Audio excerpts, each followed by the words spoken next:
Bismillahirrahmanirrahim. Assalamualaikum warahmatullahi wabarakatuh.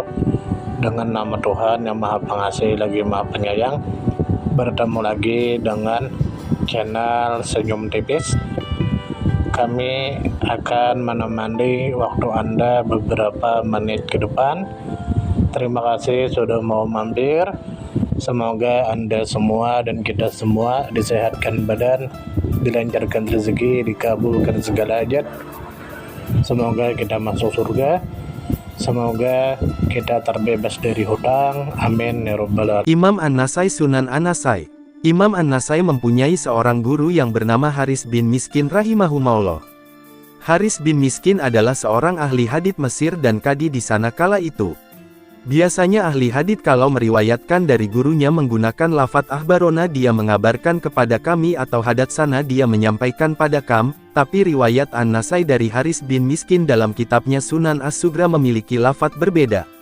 Imam Nasai menggunakan lafadz, Haris bin Miskin mengabarkan pada kami suatu teks yang dibacakan padanya dan saat itu aku mendengar. Atau dengan lafadz, Haris bin Miskin berkata tentang suatu teks yang dibacakan padanya dan aku mendengarnya. Mengapa Imam Nasai tidak cukup mengatakan, dia menyampaikan hadits kepada kami? Tapi beliau sertakan, Haris bin Miskin berkata, aku mendengar ucapannya. Ulama-ulama hadits memiliki ungkapan khas saat menyampaikan hadits yang mereka riwayatkan. Hal itu tergantung metode transformasi yang mereka tempuh. Ada 8 metode yang ditempuh ulama ahli hadits dalam meriwayatkan hadits. 2 di antaranya adalah, pertama, metode as-sima, yaitu seorang ahli hadits menyampaikan hadits dari hafalan atau dari catatannya. Murid-muridnya mendengar langsung darinya. Dengan metode seperti ini, murid-murid tersebut akan menyampaikan hadits dengan lafadz, aku mendengar, atau dia mengabarkan padaku, atau dia menyampaikan padaku. Metode seperti ini adalah cara yang sah dan dibenarkan. Berdalil dengan perbuatan Nabi Shallallahu Alaihi Wasallam dalam menyampaikan hadits. Kemudian didengarkan oleh para sahabat.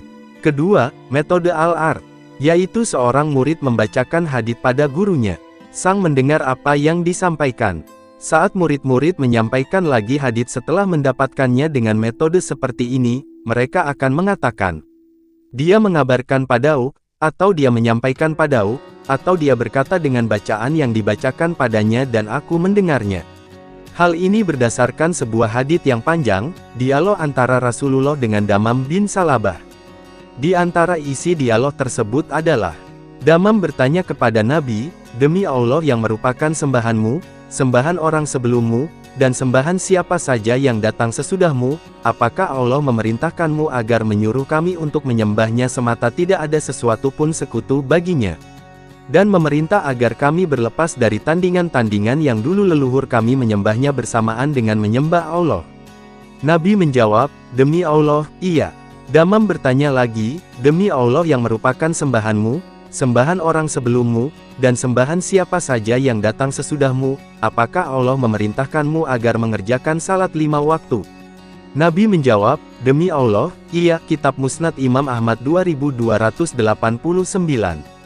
Dalam hadits ini, seorang sahabat yang namanya Damam bin Salabah saat dia belum memeluk Islam, dia menyebutkan kebenaran yang sudah dia ketahui. Sementara Nabi mengiyakannya. Metode inilah yang ditempuh Imam An-Nasai rahimahullah saat meriwayatkan hadits dari gurunya, Al-Haris bin Miskin rahimahullah.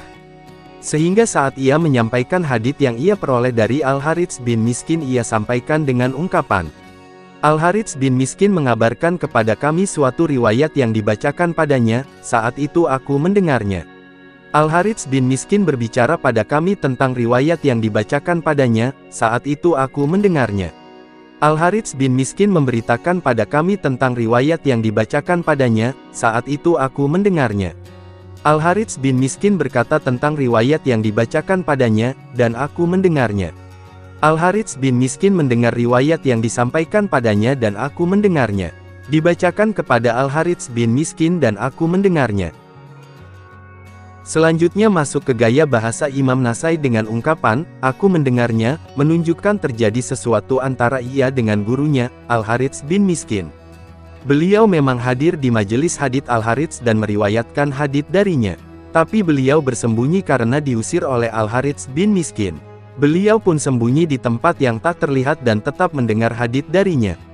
Dalam At-Taqid li Ma'rifati Ruwati As-Sunan wa Al-Masanid, Ibnu Nuktah mengatakan, aku menukil dari Abdurrahim bin Muhammad bin Al-Muhtar An-Nahwandi, beliau berkata, aku melihat tulisan Ad-Dauni, beliau berkata, aku ditanya tentang riwayat An-Nasai dari Al-Harits bin Miskin, di Yaman An-Nasai mengatakan, Al-Harits bin Miskin berkata tentang riwayat yang dibacakan padanya dan aku mendengarnya. Mengapa dia tidak menyebut dengan ungkapan akhbarona dia mengabarkan kepada kami atau hadatsana dia menyampaikan pada kami? Kujawab, aku mendengar bahwa Al-Harits bin Miskin pernah menjabat kadi hakim di Mesir. Dan antara Al-Harits dan An-Nasai terdapat masalah yang tidak memungkinkan bagi Imam Nasai untuk menghadiri majelisnya. Imam Nasai duduk di suatu tempat yang masih bisa mendengar suara tapi tidak terlihat. Karena itulah ia meriwayatkan dengan ungkapan seperti itu kitab At-Taqid li Ma'rifati Ruwati As-Sunan wa Al-Masanid, halaman 143. Ibnul Atsir menyatakan, antara Al-Harits bin Miskin dengan Abu Abdurrahman Imam An-Nasai terdapat masalah yang membuat An-Nasai tidak mungkin hadir di majelisnya. Sehingga ia bersembunyi, mendengar di tempat yang tidak terlihat. Karena itulah ia bersikap wara, hati-hati, dan tidak mengatakan, hadatsana dia menyampaikan pada kami atau akhbarona dia mengabarkan kepada kami. Artinya, karena Al-Harits bin Miskin tidak bersengaja menyampaikan hadits pada An-Nasai dan An-Nasai pun sadar kalau riwayat tersebut bukan dibacakan untuknya. Beliau hanya numpang mendengar, sehingga sebagai bentuk amanah ilmiah, beliau pun menyampaikan, Al-Harits bin Miskin berkata tentang riwayat yang dibacakan padanya, dan aku mendengarnya. Subhanallah, inilah hebatnya ilmu hadits dalam Islam. Sebuah keilmuan yang tidak dimiliki oleh umat-umat selain Islam. Betapa ilmiah kajiannya, betapa ketatnya seleksinya, dan betapa jujur periwayat terpercayanya. An-Nasai tidak berani mengucapkan akhbarona dia mengabarkan kepada kami atau hadatsana dia menyampaikan pada kami. Karena memang realitanya sang guru tidak menghendaki mengabarkan dan menyampaikan padanya. Sehingga wajar dalam Muqaddimah Jami' al-Usyul, Ibnul Atsir memuji ulama bermazhab Syafi'i ini sebagai seorang yang wara, hati-hati. Betapa luar biasa ketatnya ilmu hadits. Seleksi berita dan amanah pewartanya tidak akan ditemui pada ilmu selainnya. Bersabar terhadap guru. Kalau saja Imam An-Nasai berkecil hati dan membawa perasaan baperan, tentu banyak riwayat yang hilang dari buku hadisnya. Berkuranglah keutamaan yang bisa ia dapatkan. Kalau guru dituntut untuk bersabar dengan sikap murid, maka murid hendaknya lebih layak lagi untuk bersabar terhadap sikap gurunya. Karena ialah yang memerlukan. Murid diibaratkan berada di posisi meminta, sedangkan guru memberi.